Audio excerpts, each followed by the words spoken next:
హరి ఓం అందరికీ నమస్కారం అండి. ఈ yoga for kids and women ఛానల్కి స్వాగతం. ఇవాళ మన ఛానల్లో బద్ధకోణాసనం లేదా బటర్ఫ్లై పోజ్ గురించి, అది ఎలా వేయాలి, దానివల్ల ఉపయోగాలు ఏంటి అనేది తెలుసుకుందాం.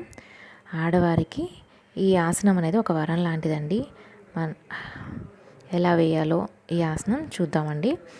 అన్ని రకాల గర్భసంచి సమస్యలకు, యూరిన్ ప్రాబ్లమ్స్ ఉంటాయి కదా, యూరిన్ ఇన్ఫెక్షన్స్కి, ఇంకా సంతానలేమికి అనే సమస్యను కూడా ఈ ఆసనం అనేది తొలగిస్తుంది. గర్భిణీ స్త్రీని అయితే తప్పకుండా వేయాల్సిన ఆసనం అండి. నీస్కి, మన బ్యాక్కి కూడా స్ట్రెంగ్తన్ చేస్తుంది. ఇది గర్భిణీ స్త్రీలు వేయటం వల్ల చాలా ఉపయోగకరం అండి. ఫ్రీ డెలివరీ అవుతుంది. ఎలా వేయాలో చూద్దాం. ముందుగా 2 కాళ్ళు ముందుకు చాపండి.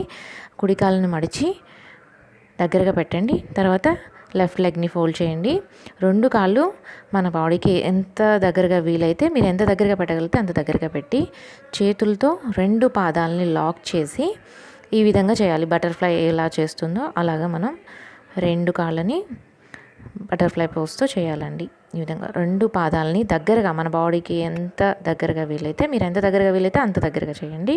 2 చేతులతో లాక్ చేసి నిటారుగా కూర్చోవాలండి. నిటారుగా కూర్చొని ఈ ఆసనం చేయాలి. ఇది చాలా ఉపయోగకరమైన ఆసనం అండి. తప్పకుండా మీరు ప్రాక్టీస్ చేయండి. 1 నెల పాటు చేసి చూడండి.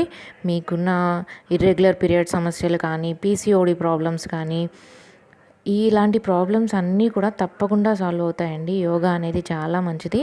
మీరు రోజు చేస్తూ ఉంటేనే దీనివల్ల ఉపయోగం అనేది తెలుస్తుంది. ప్లస్ ఈ ఆసనం వల్ల హైపర్ టెన్షన్ కూడా తగ్గుతుందండి.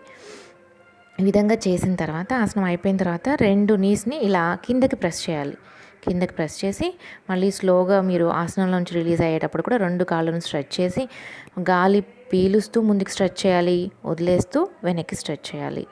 గాలి పీలుస్తూ ముందుకి, వదిలేస్తూ వెనక్కి, 2 కాళ్ళని ఇలా విధంగా స్ట్రెచ్ చేయాలండి.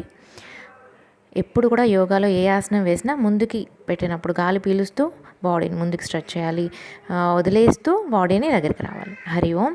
థ్యాంక్ యూ అండి. Please like, share, subscribe.